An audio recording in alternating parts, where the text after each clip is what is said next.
नमस्कार, आप देख रहे हैं मोटिवेशनल चैनल बाय BNY। मैं विवेकानंद। पूरे देश में चुनावी समीकरण के आधार पर चुनावी क्षेत्र में प्रत्याशियों सहित हर पार्टी के नेतागण कूच कर गए हैं और लड़ाई आमने सामने की है। वहीं दूसरी ओर मोदी एंड मोदी कंपनी की हवाएं उड़ रही है चेहरे पर से। सारे मोदी खेमा में उदासी का माहौल है, क्योंकि मोदी लहर बोल के इस बार कुछ नहीं है। मोदी भक्त चिंतित हैं। मोदी भक्त को इस बात का डर समा चुका है कि आने वाला कल क्या होगा। सत्ता से दूर होने का डर अभी से ही मोदी भक्तों को और मोदी कुनबों को लगा हुआ है। यह मैं नहीं बता रहा हूं, ये पूरे भारत की जनता की आवाज के आधार पर मैं आपको बता रहा हूं। भारत के हर कोने में बेरोजगारी, भूखमरी, GST, नोटबंदी, महंगाई, किसानों की समस्या, महिलाओं की समस्या, महिलाओं की सुरक्षा का मामला एक मुद्दा बन चुका है। और इस मुद्दा से भटकाने के लिए भाजपा के नेताओं ने फिर एक बार देश की सुरक्षा, पाकिस्तान और भारत की सुरक्षा और मंदिर और मस्जिद की बातें करके फिर एक बार लोगों को भ्रम में डालने का प्रयास कर रहे हैं। मगर भारत की जनता इतनी काबिल, इतनी समझदार, इतनी बुद्धिमान है कि इस बार मोदी के कुनबों और मोदी के लोगों का किसी भी प्रकार का नारा नहीं चल रहा है। लोग त्रस्त हैं, लोग परेशान हैं, लोग करा रहे हैं, लोग मर रहे हैं। किसानों ने आत्महत्या करी, बेरोजगार विक्षिप्त हो रहे हैं, बेरोजगार आत्महत्या कर रहे हैं। कहीं कोई उपाय नहीं है। बड़े बड़े व्यापारी भी, व्यापार उनका ध्वस्त हो गया। व्यापारियों का व्यापार नहीं चल रहा। आम जनता की खरीदारी की कैपेसिटी खत्म हो गई। आम जनता करा रहे हैं। यही सच्चाई है। और सारे मुद्दा को भूलते हुए नए बातों को प्रचारित कर मोदी और मोदी सरकार चाहते हैं कि फिर मैं एक बार जनता का वोट लेकर सत्ता में आ के जनता को छलूं। विरोधियों के अंदर इस बात की खुशी है कि मोदी सरकार के किए कार्य जनता के सामने आ चुकी है, जनता समझ चुकी है। मैंने कई वीडियो आपको दिया दोस्तों, और हमने कहा था मोदी सरकार में तानाशाही है। मोदी सरकार आम जनता की सरकार नहीं है। मोदी सरकार गरीबों, दलितों, पिछड़ों, अल्पसंख्यकों, आदिवासियों की सरकार नहीं है। यह सरकार अमीरों का है। अडानी अंबानी लेवल के अमीरों की सरकार है। देश के अंदर से करोड़ों करोड़ रुपया लेकर जितने भी लोग भागे भारत से, आज तक मोदी ने किसी को भारत में ला नहीं सका। आज हमारे सैनिक कितने शहीद हो गए। कहां चूक हुई भारत सरकार से? क्यों नहीं सैनिक के आवागमन पर की व्यवस्था थी? ऐसी जांच प्रक्रिया क्यों नहीं थी? कैसे जांच प्रक्रिया को धत्ता बताते हुए कार से आतंकवादी जाकर बम फोड़ देते हैं और हमारे उतने जवान मारे जाते हैं। उतने जवान के परिवारों की भी मौत एक साथ होती है। यही सच्चाई है। माँ है, बाप है, बहन है, पत्नी है, बच्चे हैं, रिश्तेदार हैं। ये दिल को छूने की बात मैं बता रहा हूं। आज हमारे जवान 5 साल में जितने शहीद हुए, और पूरे विश्व का भ्रमण मोदी जी ने किया, लेकिन कोई भी ऐसा कारनामा उन्होंने नहीं किया जिससे भारत की जनता उन पर विश्वास करे।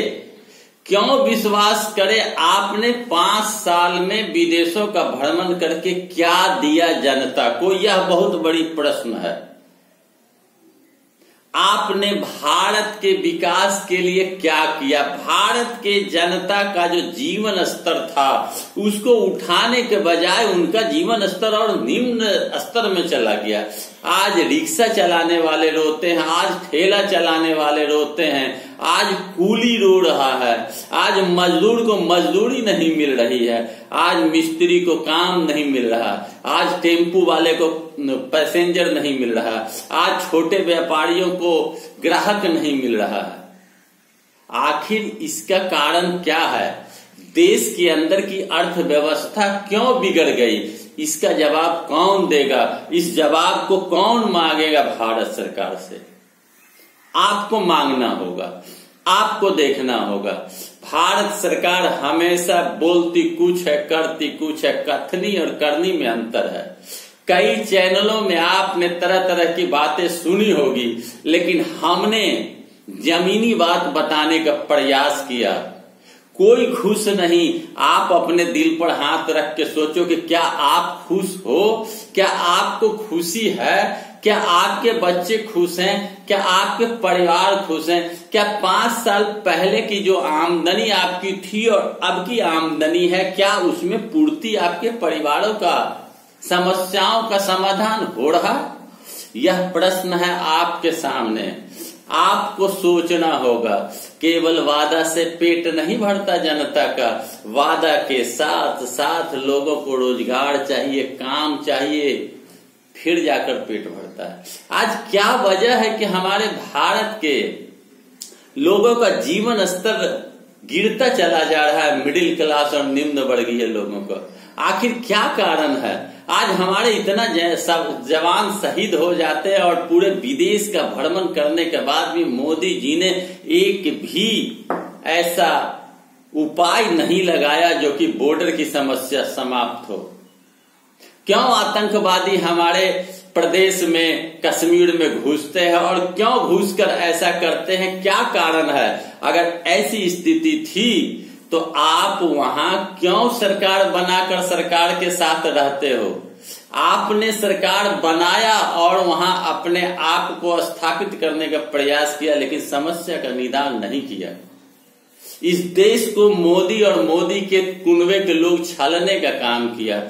देश के लोगों को कमजोर करने का प्रयास किया, लोगों के आजादी को छीनने का प्रयास किया, लोगों के बोलने के अधिकार को छीनने का प्रयास किया। अफसरशाही पूरे देश में फैला। आम जनता के कार्य को सरलता पूर्वक नहीं करने दी जा रही है। मोदी ने ऐसा ऐसा कानून बनाया जिससे आरक्षण लोगों का प्रभावित हो रहा है। मोदी ने ऐसा ऐसा रूल तैयार किया जो कठिन हो गया, जिससे आम जनता को कठिनाइयों का सामना करना पड़ रहा है। संविधान के साथ छेड़छाड़ किया गया। संविधान के साथ छेड़छाड़ करके संविधान को बदलने का साजिश की गई। देश के अंदर में सामंती लोगों का फिर एक बार जमा बड़ा हो गया और मोदी सरकार सामंती और पूंजीवादियों की सरकार बनकर रह गई। कोई एजेंडा नहीं है मोदी सरकार के पास, कोई मुद्दा नहीं है मोदी सरकार के पास, कोई निर्णय लेने की क्षमता नहीं है मोदी सरकार के पास, कोई भी अच्छा काम करने का मोदी सरकार के पास कोई भी एजेंडा नहीं है। वक्त है आम जनता को जागने की। अगर नहीं जागे तो भारत के अंदर के जनता को गुलामी का एहसास होना प्रारंभ हो जाएगा। कोई हमारा साथ नहीं देगा, कोई हमें मदद नहीं करेगा। आपको जागना होगा।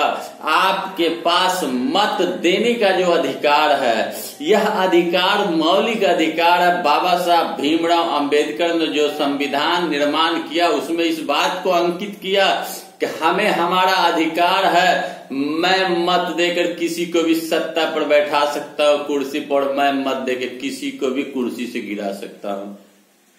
आज आपकी शक्ति है, आपकी ताकत है, आपका आवाज है, जिसके कारण आज मोदी एंड मोदी कंपनी में खलबली मची हुई है।